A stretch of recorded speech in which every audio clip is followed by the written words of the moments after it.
어머니, 서울 전세 보증금이 좀 부족해요. 집 명의만 잠깐 저희한테 넘겨주세요.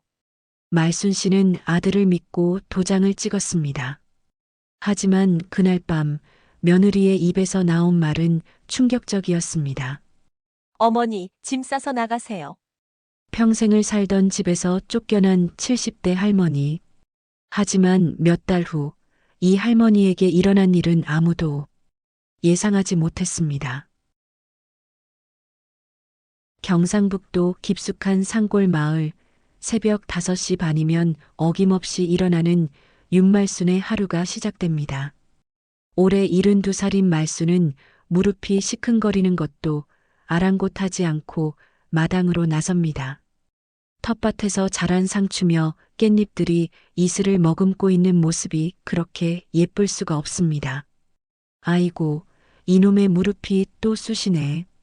말순이 중얼거리며 허리를 펴자 관절에서 뚝뚝 소리가 납니다. 그래도 손주들 아침밥은 차려줘야죠. 기석이와 소영이가 서울에서 내려온 지 벌써 반년이 넘었는데 아직도 일자리를 못 구해서 집에만 있습니다. 부엌에서 밥 짓는 소리가 나자 방에서 소영이 나옵니다. 36살인 소영은 화장기 하나 없는 얼굴로 말순을 째려봅니다. 어머니, 아침부터 시끄럽게 뭐 하세요? 아이고, 미안해라. 상추 좀 따려고 나왔다가. 말순이 고개를 숙이며 사과하자 소영이 혀를 찹니다. 이 시골 구석에서 뭘 그리 바쁘게 사세요. 서울 집값 올랐으면 이 집도 팔아서 좀 제대로 된 곳으로 이사 가야 하는 거 아니에요? 소영의 목소리에는 짜증이 가득합니다. 쓸모없는 땅덩어리 하나 가지고 뭘 그리 아끼세요. 말순의 가슴이 찡합니다. 이 집은 시아버지께서 평생 농사지어서 장만하신 집이고 남편과 함께 40년을 살아온 추억이 깃든 곳입니다. 하지만 며느리 앞에서 그런 말은 할 수가 없습니다. 소영아, 아들 기석이는 아직 안 일어났나? 말순이 화제를 돌리려 하자 소영이 더욱 불쾌한 표정을 짓습니다. 남편 이름을 왜 부르세요? 오빠라고 하든지요. 소영이 팔짱을 끼며 말합니다. 그리고 아직 자고 있어요. 어젯밤에 면접 준비한다고 늦게 잤거든요.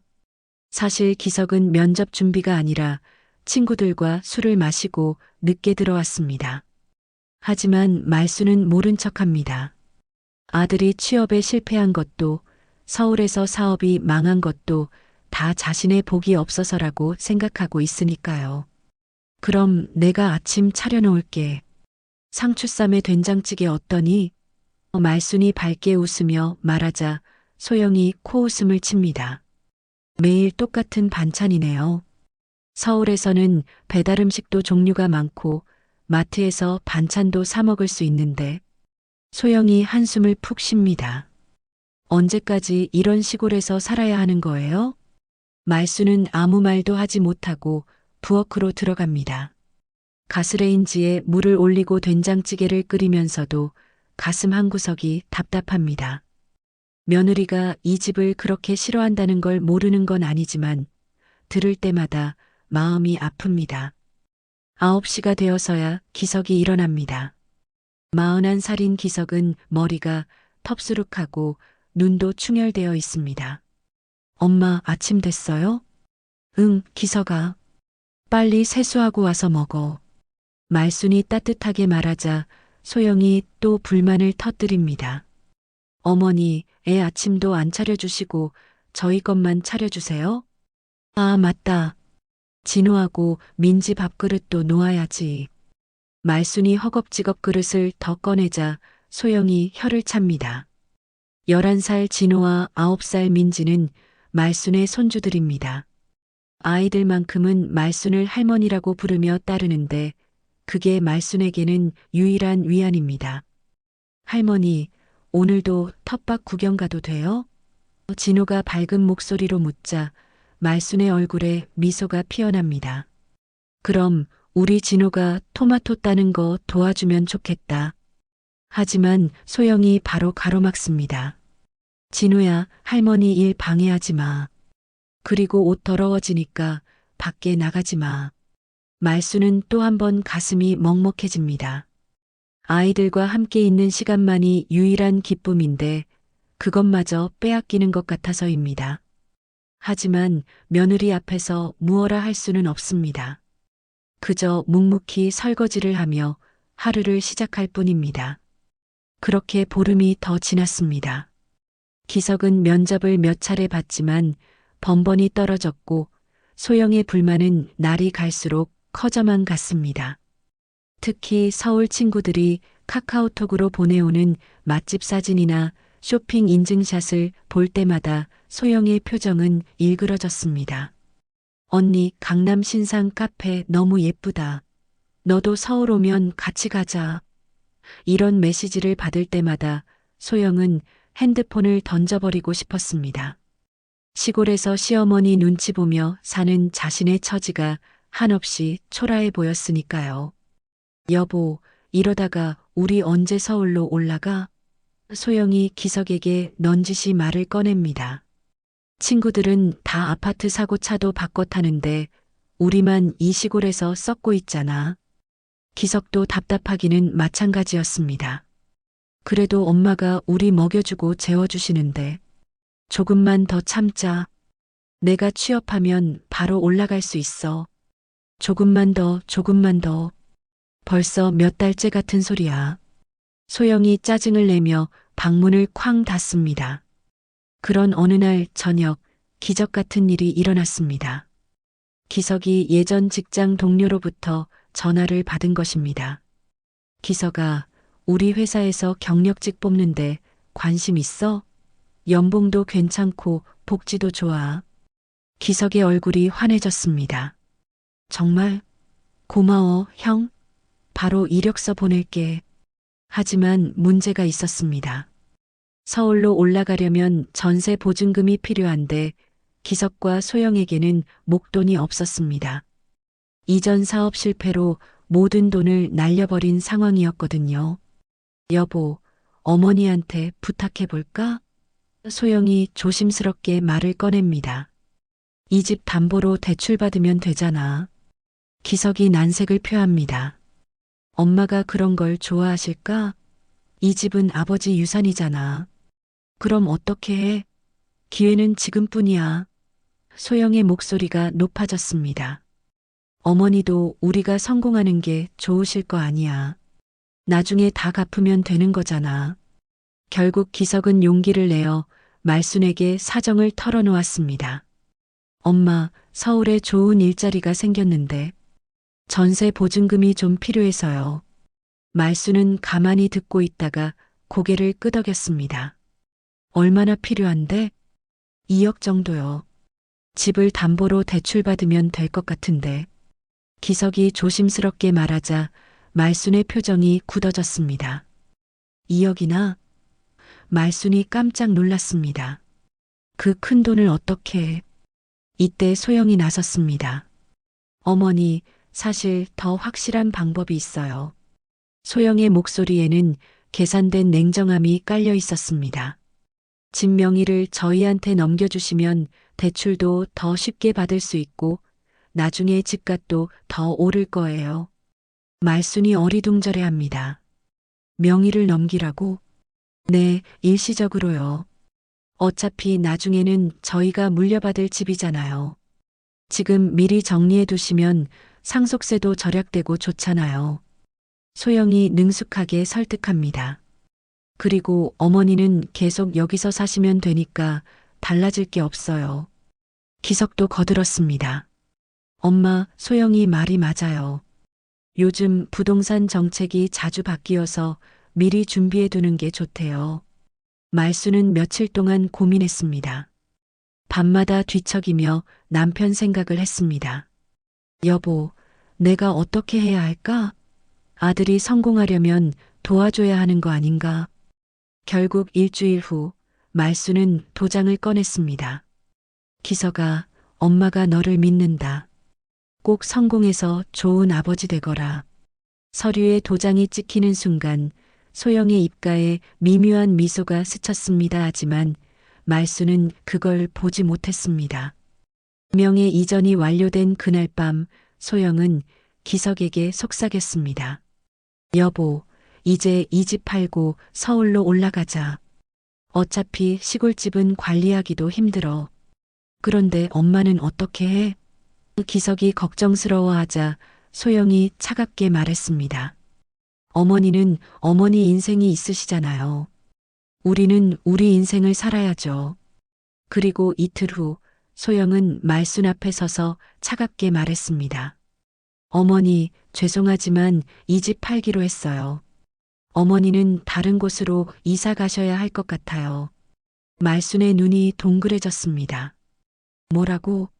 내가 어디로 가라고? 어머니 나이에 혼자 이런 큰 집에서 사시는 것도 위험하잖아요. 작은 곳으로 이사 가서 편하게 사세요. 소영의 목소리에는 조금의 미안함도 없었습니다. 말순의 다리에 힘이 빠졌습니다. 방금 전까지도 며느리를 위해 상추쌈을 싸주던 그 손이 부들부들 떨렸습니다. 소영아, 농담하는 거지? 농담이 아니에요. 우리는 서울로 가야 하고 이 집은 팔아야 해요. 어머니께 드릴 돈도 있으니까 걱정하지 마세요. 말수는 그날 밤 한숨도 잘 수 없었습니다. 소영의 차가운 말이 귓속에서 맴돌았습니다. 어머니는 다른 곳으로 이사 가세요. 평생을 살아온 집에서 쫓겨나야 한다는 현실이 믿어지지 않았습니다. 다음 날 아침 기석이 말순 앞에 앉았습니다. 엄마, 미안해요. 하지만 우리도 어쩔 수 없어요. 서울에서 새 출발하려면 목돈이 필요하거든요. 말순이 아들을 바라봤습니다. 기석아, 엄마가 언제 너희 살림에 방해됐니? 그냥 조용히 살게 해다오. 엄마, 이해해주세요. 아이들 교육도 생각해야 하고. 기석의 목소리는 점점 작아졌습니다. 사실 그도 양심에 찔렸지만 소영의 압박을 이길 수 없었습니다. 결국 말수는 짐을 쌌습니다. 40년 동안 모은 살림살이 중에서 꼭 필요한 것들만 추려내는 일이 이렇게 힘들 줄 몰랐습니다. 남편의 유품들, 아이들 어릴 때 사진들, 시어머니에게서 물려받은 녹그릇들, 모든 것이 추억이었습니다. 할머니, 어디 가세요? 진호가 울먹이며 물었습니다. 9살 민지도 말순의 치마를 붙잡고 놓지 않았습니다. 할머니는 잠깐 다른 곳에서 살아야 해. 하지만 너희들 보고 싶으면 언제든 오너라. 말순이 눈물을 참으며 손주들을 껴안았습니다. 소영이 차갑게 말했습니다. 아이들, 할머니한테 매달리지 마. 어른들 일이야. 말수는 동네에서 가장 싼 월세방을 구했습니다. 방 하나에 부엌이 딸린 작은 공간이었습니다. 월세는 30만 원, 보증금은 200만 원이었습니다. 기석이 준 돈 500만 원으로는 한 해 정도는 버틸 수 있을 것 같았습니다. 아이고, 말순이 언니 이게 무슨 일이야? 옆방에 사는 박복순이 놀라며 물었습니다. 아들내미가 그래도 그렇지. 어떻게 어머니를 이런 데로 내쫓아? 말수는 쓴웃음을 지었습니다. 복순아, 세상이 다 그런 거 아니겠어? 자식들도 자기 살기 바쁜데 늙은 어미까지 챙기겠어? 그래도 그렇지, 참. 복순이 혀를 차며 안타까워했습니다. 홀로 된 월세방에서 말수는 처음으로 자신의 처지를 돌아봤습니다. 남편이 남긴 통장에는 800만 원 정도가 들어 있었습니다. 연금은 한 달에 40만 원 정도였습니다. 월세와 생활비를 생각하면 빠듯했습니다. 이제 뭘 하며 살아야 할까? 말순이 혼자 중얼거렸습니다. 텃밭도 없고 손주들도 볼 수 없는 이곳에서 무엇을 하며 시간을 보내야 할지 막막했습니다. 어느 날 복순이 스마트폰을 들고 왔습니다. 언니, 요즘은 폰으로 뭐든 할 수 있대. 장보기도 하고 돈도 벌고 말이야. 내가 그런 거 어떻게 해? 글자도 잘 안 보이는데. 말순이 고개를 저었습니다. 아니야, 쉬어. 내가 가르쳐 줄게. 복순이 열심히 설명했습니다. 여기 보면 주식이라는 것도 있어. 돈 넣으면 불어난대. 주식이라는 말에 말순이 고개를 들었습니다. 주식이 뭐야? 회사에 돈을 투자하는 거야. 그 회사가 잘 되면 돈이 늘어나고 못 되면 줄어들고. 복순도 정확히는 모르지만 대충 설명했습니다. 말순은 며칠 동안 고민했습니다. 아무것도 하지 않고 앉아있으면 가진 돈이 줄어들기만 할 텐데 뭔가라도 해봐야 하지 않을까 싶었습니다. 남편이 농사를 평생 지었으니까 농업 관련된 회사면 조금은 알 수 있지 않을까?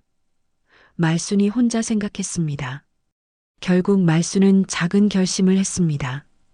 일단 100만 원만 투자해보기로 한 것입니다. 복순의 도움을 받아 스마트폰에 증권 앱을 깔고 농기계 회사 주식을 샀습니다. 이게 맞나 싶긴 한데 그래도 아무것도 안 하고 있을 수는 없잖아. 말순이 스마트폰 화면을 보며 중얼거렸습니다. 화면에는 빨간색과 파란색 숫자들이 계속 변하고 있었습니다. 처음 며칠은 아무 변화가 없었습니다. 오히려 조금씩 줄어들기도 했습니다. 말순은 후회했습니다. 괜히 건드렸나 보다. 이 나이에 무슨 주식이야. 하지만 일주일 후 뉴스에서 놀라운 소식이 나왔습니다. 정부에서 농기계 수출 지원을 대폭 늘리기로 했습니다. 특히 동남아시아 국가들과의 협력을 강화해서 그날 저녁 말순의 스마트폰에는 처음 보는 알림이 떴습니다. 보유 종목이 상승했습니다. 말순이 조심스럽게 앱을 열어보니 100만 원이었던 돈이 110만 원이 되어 있었습니다. 어머, 이게 뭐야? 10만 원이 늘었네? 복순도 신기해했습니다. 언니, 진짜 늘었네. 이거 계속하면 되겠는데? 말순은 조심스러웠지만 동시에 희망이 생겼습니다. 아무것도 할 수 없다고 생각했던 자신에게도 뭔가 할 수 있는 일이 있다는 걸 알게 된 것입니다. 그럼 조금 더 해볼까? 말순이 조심스럽게 말했습니다. 농사는 평생 지어봤으니까 농업 관련된 건 조금 알 것 같은데. 그렇게 말순의 작은 도전이 시작되었습니다. 누구도 예상하지 못한 반전의 서막이 오르고 있었습니다. 말순의 작은 투자가 시작된 지 한 달이 지났습니다. 처음에는 조심스럽게 100만 원으로 시작했던 것이 이제는 200만 원까지 늘어났습니다. 복순은 물론이고 동네 사람들도 말순의 변화를 신기하게 바라봤습니다. 말순이가 요즘 폰만 들여다보네. 뭐 그리 재밌는 게 있나? 동네 할머니들이 궁금해했습니다. 말순은 농업에 평생을 바친 덕분에 농기계나 농업 관련 뉴스에 유독 민감했습니다. 올해 쌀값이 오를 것 같은데? 그럼 농기계도 많이 팔리겠지? 이런 식으로 생각하며 조금씩 투자 금액을 늘려갔습니다. 그러던 어느 날 아침 TV 뉴스에서 놀라운 소식이 나왔습니다. 농기계 업체 대한농기, 베트남과 대규모 수출 계약 체결, 주가 급등. 말순이 깜짝 놀라 스마트폰을 확인해 보니 자신이 투자한 농기계 관련 주식들이 하루 만에 30%나 올라 있었습니다. 200만 원이었던 돈이 260만 원이 되어 있었습니다. 어머나, 이게 정말인가? 말순이 눈을 비비며 다시 확인했습니다. 하룻밤 사이에 60만 원이 늘어난 것입니다. 복순이 달려왔습니다. 언니, 뉴스 봤어? 농기계 주식이 대박 났다는데. 응, 나도 조금 있어서 올랐어. 말순이 쑥스럽게 웃었습니다. 사실 속으로는 가슴이 두근거렸습니다. 이런 일이 정말 일어날 수 있다는 게 신기했거든요. 그 후로 연이어 좋은 소식들이 터져 나왔습니다. 정부에서 스마트팜 정책을 적극 추진한다는 발표가 나왔고, 농기계 자동화 기술이 해외에서 큰 관심을 받는다는 뉴스도 연달아 나왔습니다. 말순은 신중하게 투자 금액을 늘려갔습니다.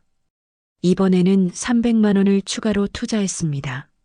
남편이 남긴 돈의 절반 정도였지만 지금까지의 성과를 보니 믿음이 생겼습니다. 농기계 말고 다른 것도 해볼까?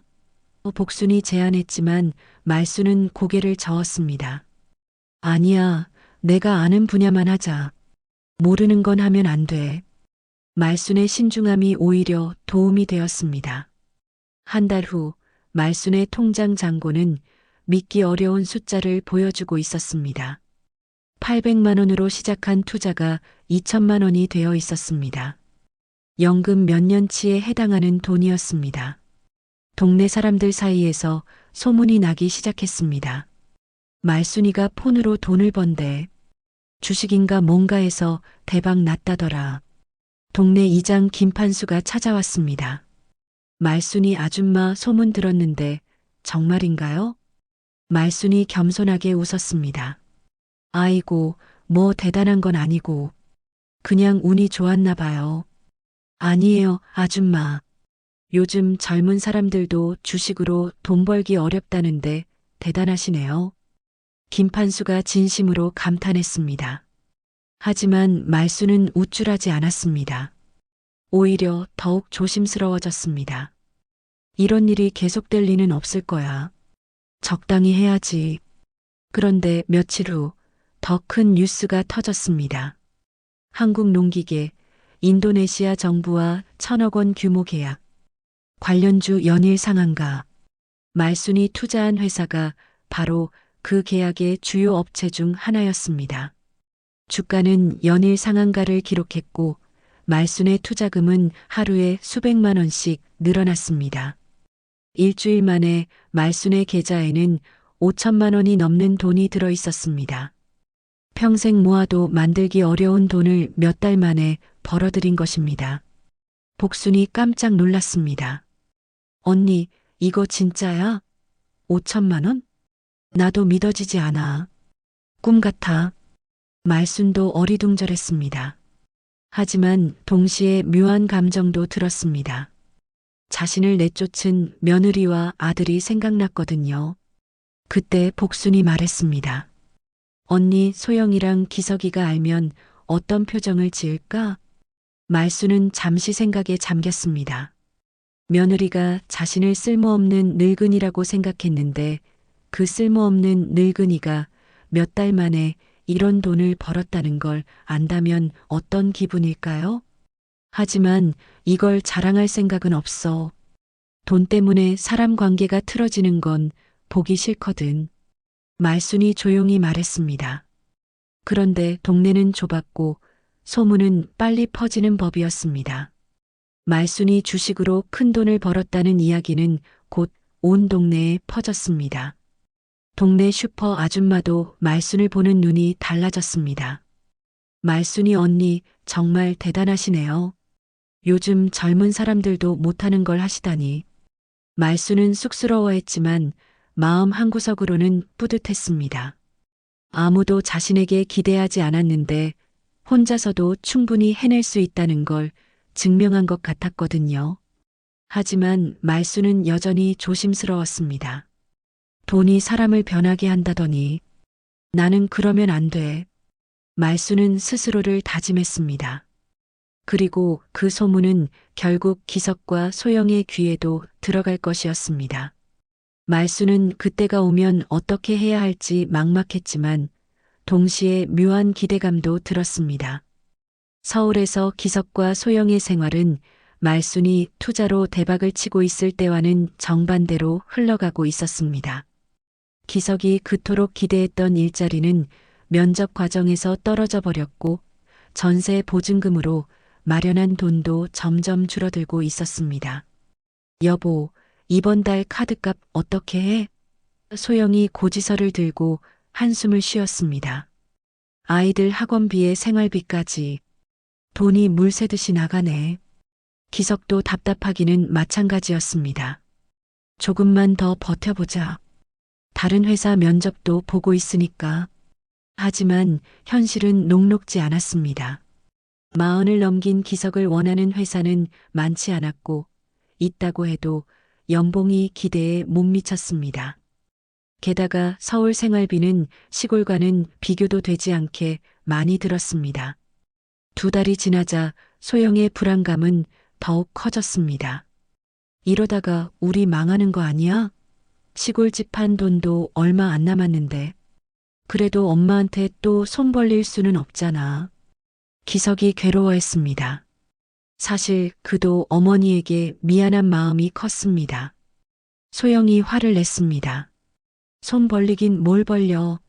우리가 집까지 넘겨받았는데 뭐가 미안해? 어차피 나중에 물려받을 거였잖아. 그런 와중에 소영의 친정 어머니로부터 전화가 왔습니다. 소영아, 요즘 어떻게 지내니? 엄마, 사실 좀 힘들어요. 기석이가 아직 일자리를 못 구해서. 소영이 울먹이며 털어놓았습니다. 그럼 우리가 조금 도와줄까? 소영의 어머니가 걱정스럽게 물었습니다. 소영은 그때부터 친정에 손을 벌리기 시작했습니다. 처음에는 몇십만 원씩 빌리더니 나중에는 몇백만 원까지 빌리게 되었습니다. 하지만 그것도 한계가 있었습니다. 소영아, 우리도 여유가 있는 게 아니야. 내 동생도 결혼 준비해야 하고 친정 어머니도 부담스러워하기 시작했습니다. 설상가상으로 기석이 다니던 임시 일자리에서도 권고사직을 당했습니다. 죄송합니다. 회사 사정이 어려워서. 기석이 집에 돌아와 소영에게 말했습니다. 여보, 나 회사에서 잘렸어. 소영의 얼굴이 하얗게 질렸습니다. 뭐라고? 그럼 이제 어떻게 해? 미안해. 다른 일자리 알아볼게. 기석이 고개를 숙였지만 소영의 분노는 가라앉지 않았습니다. 다른 일자리라고? 몇 달째 그 소리만 하고 있잖아. 소영이 소리를 질렀습니다. 이럴 줄 알았으면 시골에서 나오지 말 걸 그랬어. 진호와 민지도 부모의 싸우는 소리에 무서워했습니다. 엄마, 아빠 왜 화내요? 애들은 가서 공부나 해. 소영이 아이들에게까지 화를 냈습니다. 그런 어느 날 기석이 고향 친구로부터 전화를 받았습니다. 기석아, 너 어머니 소식 들었어? 엄마 소식? 무슨 소식? 기석이 궁금해했습니다. 아니야, 너 모르나? 어머니가 주식으로 대박 났다는데? 동네에서 난리야. 기석이 깜짝 놀랐습니다. 주식이라고? 우리 엄마가? 응, 몇 달 만에 몇 천만 원을 벌었다더라. 동네 사람들이 다 부러워해. 전화를 끄는 기석은 멍하니 앉아 있었습니다. 어머니가 주식으로 큰 돈을 벌었다는 소식이 믿어지지 않았습니다. 소영이 물었습니다. 누구 전화였어? 고향 친구인데. 엄마가 주식으로 돈을 많이 벌었대. 소영의 눈이 번뜩였습니다. 정말? 얼마나? 잘 모르겠는데. 몇 천만 원이라고 하더라. 소영이 갑자기 흥분했습니다. 그럼 우리도 도움받을 수 있는 거 아니야? 어머니가 그 정도 여유가 있으시면. 기석이 망설였습니다.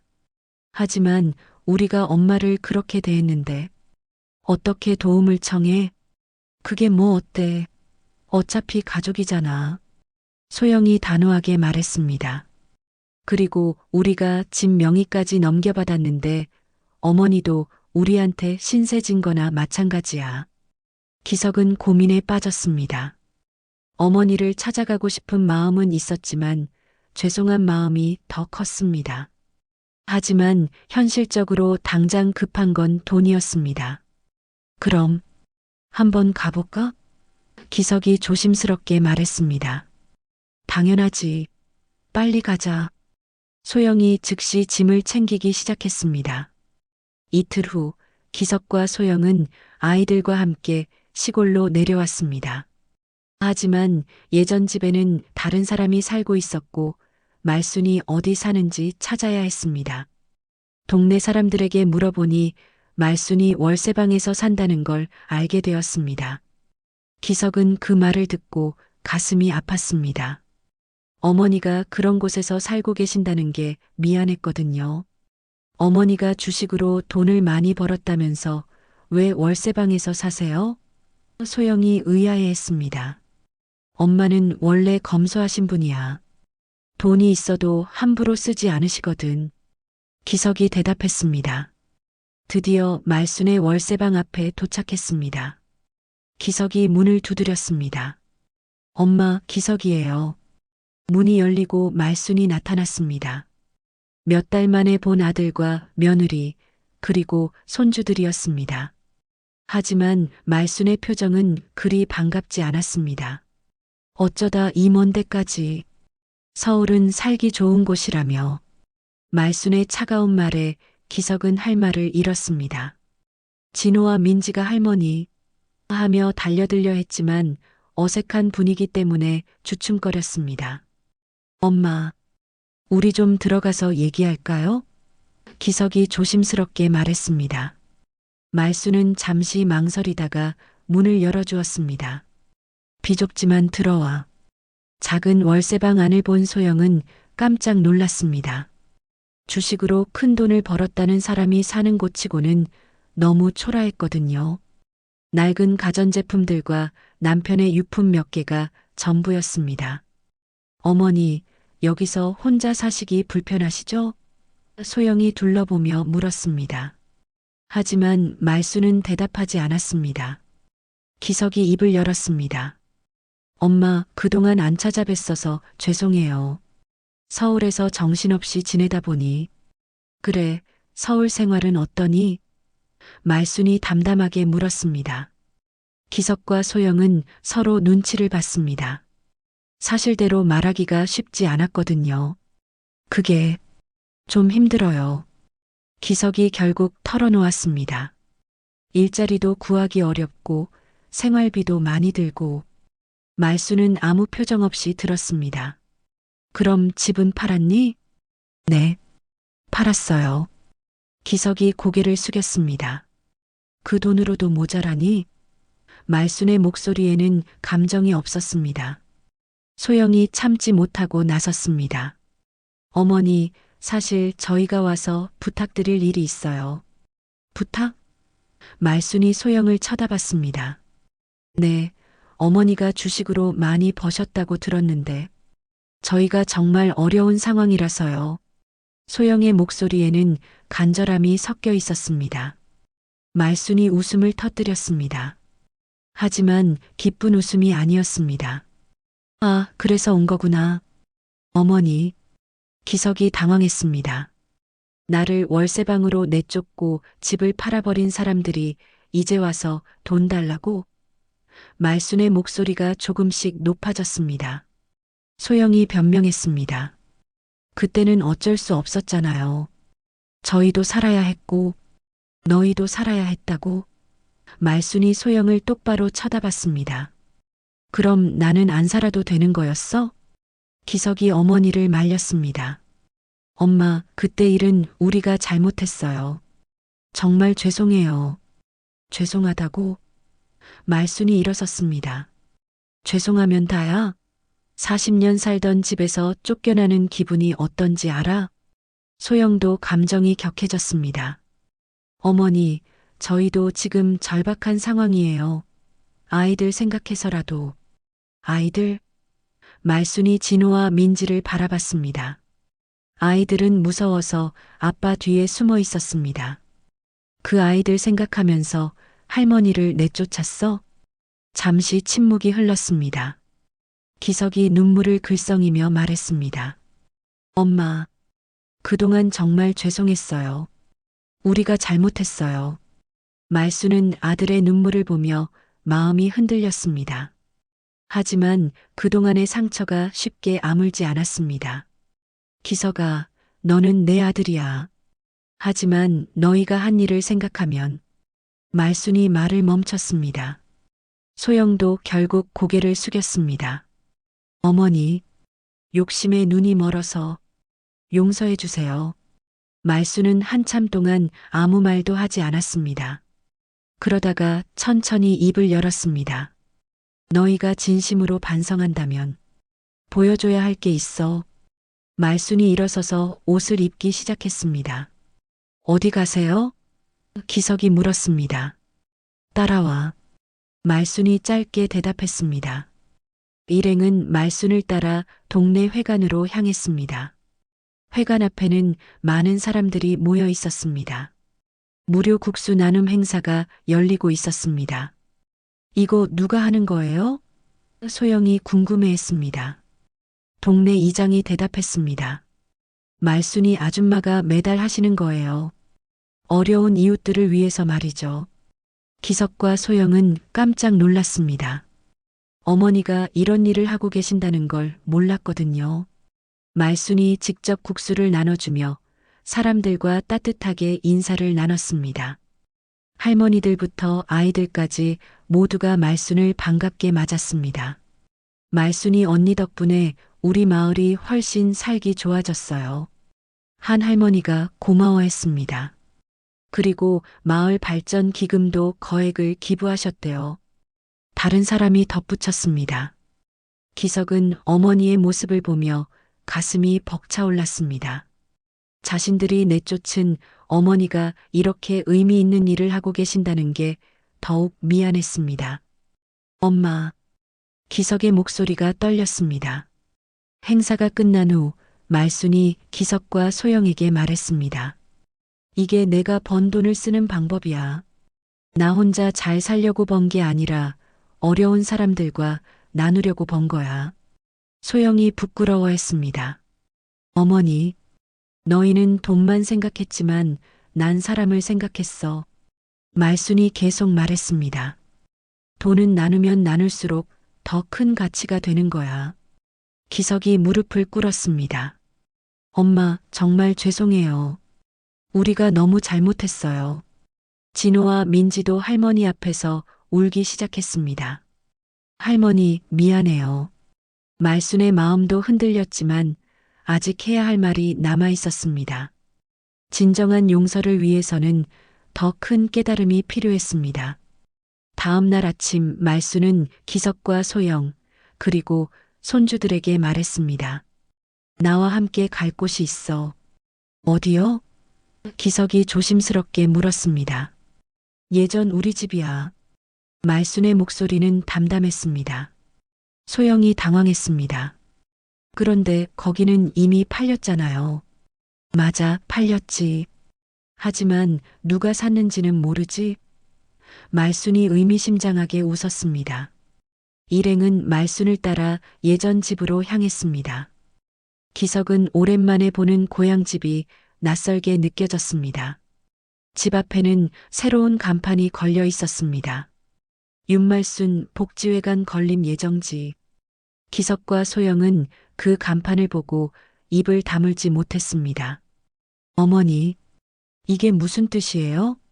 소영이 떨리는 목소리로 물었습니다. 말순이 집 앞에서 걸음을 멈췄습니다. 이 집은 내가 다시 샀어. 다시 샀다고요? 기석이 놀라서 되물었습니다. 응, 주식으로 번 돈으로 말이야. 너희가 판 가격보다 조금 더 비싸게 주고 샀지. 말순이 차분하게 설명했습니다. 소영의 얼굴이 하얗게 질렸습니다. 그럼 우리가 판 돈은 그 돈으로 서울에서 잘 살아보려고 했지? 어떻게 됐니? 말순이 물었습니다. 기석은 아무 말도 할 수 없었습니다. 어머니가 힘들게 번 돈으로 자신들이 팔아버린 집을 다시 사셨다는 현실이 믿어지지 않았습니다. 하지만 이제 이 집은 너희 것이 아니야. 말순이 계속 말했습니다. 이 집은 마을을 위해 쓰일 거야. 말순은 집 안으로 들어갔습니다. 집 안은 이미 공사 준비가 되어 있었습니다. 설계 도면들이 벽에 붙어 있었고 복지회관으로 개조할 계획이 자세히 나와 있었습니다. 어머니, 이 모든 게 기석의 목소리가 떨렸습니다. 내가 평생 살던 집을 너희는 돈 때문에 팔아버렸어. 하지만 나는 이 집을 사람들을 위해 쓰고 싶어. 말순이 설계 도면을 가리키며 말했습니다. 도면에는 어르신들을 위한 경로당, 아이들을 위한 돌봄센터, 마을 주민들이 모일 수 있는 다목적실 등이 그려져 있었습니다. 소영이 울먹이며 말했습니다. 어머니, 저희가 정말 잘못했어요. 그런데 이렇게까지 하실 필요는 필요 없다고? 말순이 소영을 바라봤습니다. 너희는 이 집을 그냥 돈덩어리로만 봤지. 하지만 이 집은 우리 가족의 역사야. 그리고 이제는 마을의 미래가 될 거야. 기석이 무릎을 꿇고 어머니 앞에 엎드렸습니다. 엄마, 정말 죄송해요. 제가 너무 어리석었어요. 일어나. 말순이 아들을 일으켜 세웠습니다. 무릎 꿇는다고 해결되는 게 아니야. 말순은 손주들을 바라봤습니다. 진호와 민지는 무서워서 아빠 엄마 뒤에 숨어 있었습니다. 진호야, 민지야, 할머니한테 와. 말순이 다정하게 불렀습니다. 아이들이 조심스럽게 다가왔습니다. 말순이 아이들을 안으며 말했습니다. 너희는 잘못이 없어. 어른들이 잘못한 거야. 하지만 이제 할머니가 너희에게 중요한 걸 가르쳐 줄게. 말순이 아이들의 눈을 보며 말했습니다. 돈보다 중요한 게 뭔지 아니? 뭐예요? 진호가 물었습니다. 사람이야. 사람을 소중히 여기는 마음이야. 말순이 따뜻하게 말했습니다. 할머니가 이 집을 복지회관으로 만드는 이유도 그 때문이야. 소영이 눈물을 흘리며 말했습니다. 어머니, 저희가 돈에 눈이 멀어서 정말 중요한 걸 잃어버렸네요. 아직 늦지 않았어. 말순이 며느리를 바라봤습니다. 하지만 진심으로 변해야 해. 기석이 물었습니다. 엄마, 우리가 어떻게 해야 할까요? 말순이 잠시 생각하더니 대답했습니다. 너희가 진심으로 반성하는 모습을 보여줘야 해. 말로만 하는 게 아니라 행동으로 말이야. 어떤 행동을 말씀하시는 거예요? 소영이 물었습니다. 마을에 와서 일해. 말순이 단호하게 말했습니다. 서울에서 실패한 건 너희가 사람보다 돈을 먼저 생각했기 때문이야. 이곳에서 사람들과 함께 살면서 진짜 중요한 게 뭔지 깨달아. 기석과 소영은 서로 눈을 마주봤습니다. 서울에서의 실패, 그리고 어머니의 성공을 보면서 자신들이 얼마나 잘못된 길을 걸어왔는지 깨닫게 되었습니다. 엄마, 저희가 여기 와서 일하면 용서해 주실 거예요? 기석이 조심스럽게 물었습니다. 말순이 고개를 저었습니다. 용서는 내가 해주는 게 아니야. 너희가 스스로 찾아가는 거야. 말순은 마지막으로 집을 둘러봤습니다. 이 집의 문은 이제 마을 모든 사람에게 열려 있어. 하지만 너희에게는 아직 닫혀 있어. 너희가 진심으로 변하는 그날까지 말이야. 기석과 소영은 어머니의 말을 듣고 깊은 깨달음을 얻었습니다. 돈을 쫓다가 가장 소중한 것들을 잃어버렸다는 걸 비로소 깨달은 것입니다. 3년이 흘렸습니다. 말순의 예전 집터에는 정말로 윤말순 복지회관이 들어섰습니다. 아침 일찍부터 저녁 늦게까지 아이들의 웃음소리와 어르신들의 담소소리가 끊이지 않았습니다. 복지회관 뒤편에는 말순이 정성스럽게 가꾼 텃밭이 있었습니다. 예전처럼 상추와 깻잎, 토마토가 싱싱하게 자라고 있었습니다.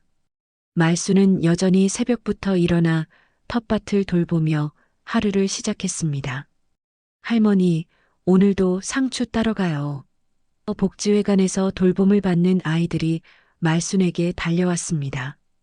그래, 우리 같이 가자. 말순이 밝게 웃으며 아이들과 함께 텃밭으로 향했습니다. 이제 75살이 된 말순이지만 얼굴에는 평화로운 미소가 늘 떠나지 않았습니다. 텃밭에서는 기석이 호미를 들고 풀을 뽑고 있었습니다. 3년 전 서울에서 내려온 기석은 처음에는 농사일이 힘들어서 투덜거렸지만 이제는 제법 농부다운 모습이 되었습니다. 아들아, 고생한다. 말순이 기석에게 물을 건네며 말했습니다. 괜찮아요, 엄마. 이제 익숙해졌어요. 기석이 웃으며 대답했습니다. 예전에 허영심 가득했던 모습은 온데간데 없고 검게 탄 얼굴에는 진실한 미소가 있었습니다. 마을 공장에서 일을 마치고 돌아온 소영도 텃밭으로 왔습니다. 소영은 이제 마을 봉제 공장에서 일하며 소박하지만 정직한 생활을 하고 있었습니다. 어머니, 오늘 공장에서 상여금 받았어요. 소영이 봉투를 꺼내며 말했습니다. 복지회관 운영비에 보태세요.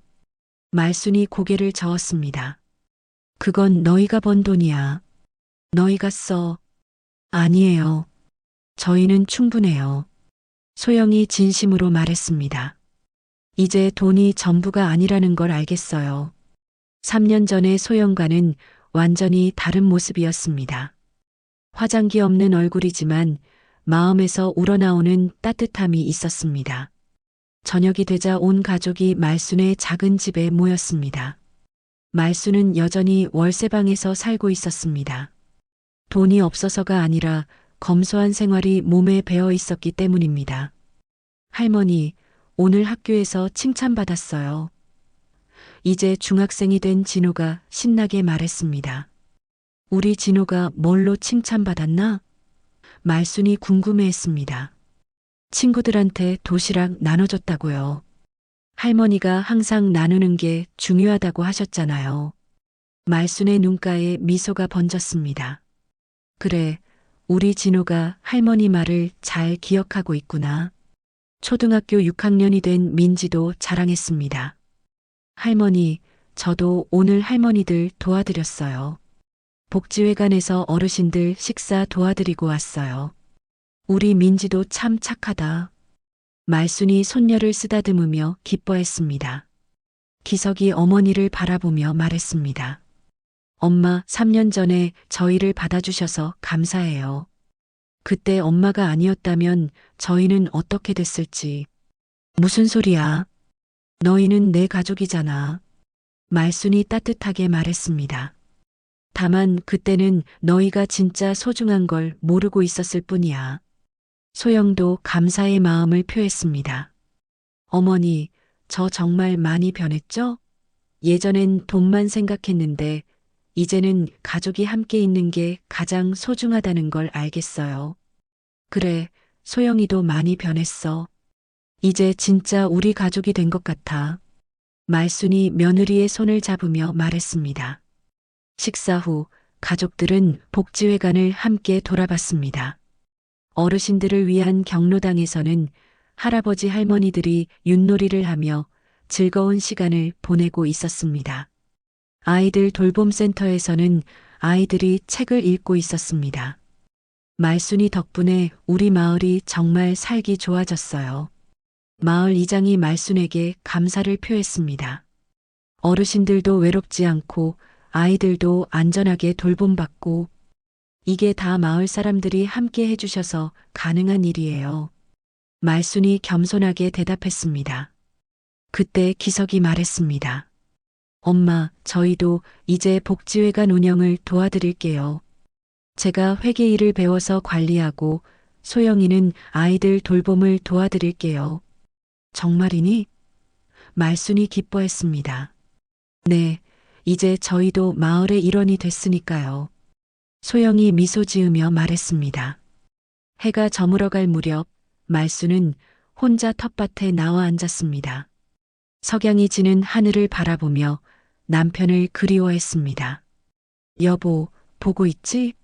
우리 기석이가 이제 진짜 어른이 됐어. 소영이도 착한 며느리가 됐고 손주들도 바르게 자라고 있어.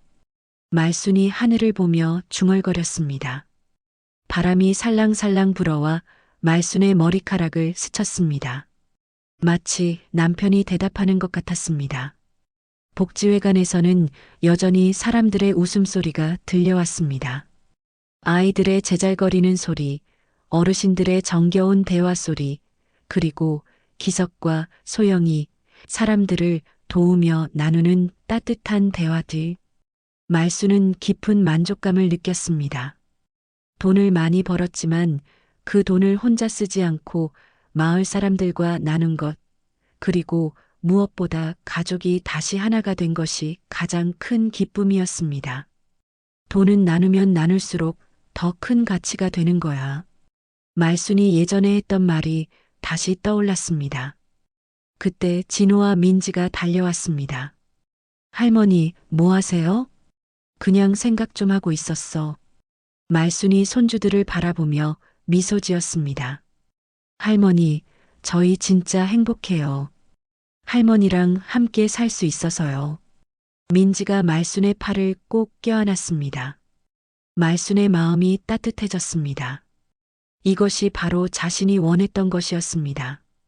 돈보다 소중한 것들, 가족의 사랑과 이웃의 정, 그리고 서로 나누며 사는 기쁨이었습니다.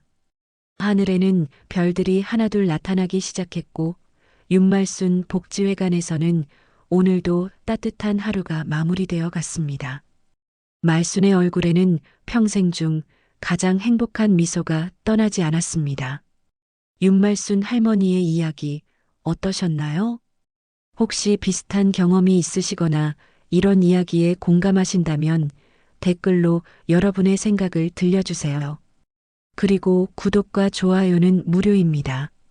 구독 버튼 한 번의 클릭이 더 좋은 이야기를 만드는 큰 힘이 됩니다. 다음에도 여러분의 마음을 따뜻하게 해줄 감동적인 이야기로 찾아뵙겠습니다. 오늘도 시청해 주셔서 감사합니다.